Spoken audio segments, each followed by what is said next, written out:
Hej og velkommen til hjemmekontoret på Vesterbro. Jeg hedder jo Anna Thors, og jeg er ekspert i social bæredygtighed og regenerativ ledelse. Og jeg hjælper virksomheder og organisationer med at få integreret innovation med omsorg.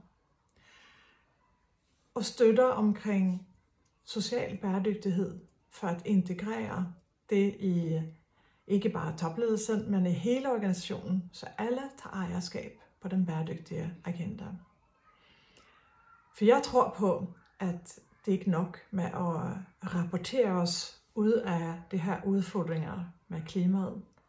Jeg tror på, at vi alle sammen skal gøre en forskel. Og den villighed til at gøre det, den kommer ikke helt af sig selv. Så at støtte omkring engagement, omkring det her med at integrere nogle værdier i sig selv, det er det, jeg gør.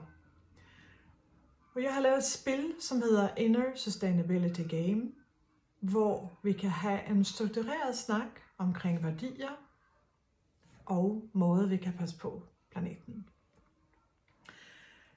Det ser sådan her ud. Det findes også som helt digitalt, hvor det foregår i breakout rooms og på en applikation online. Men det her, der sidder vi over for hinanden, og vi har 5 minutter hver. Jeg stiller spørgsmål til dig, og du har 5 minutter til at svare og reflektere og dele. Og så bytter vi, og så har jeg 5 minutter til at dele og reflektere. Og før vi overhovedet går i gang, så tag udgangspunkt i din branche eller din organisations klassiske udfordringer med bæredygtighed, og måske også jeres organisation og den kultur, I har.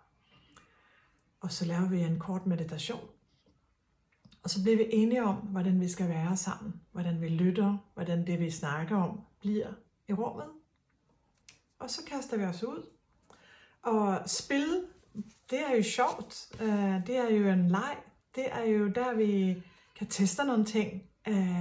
Så det modus eller tilstand, at være sådan lidt nysgerrig og åben.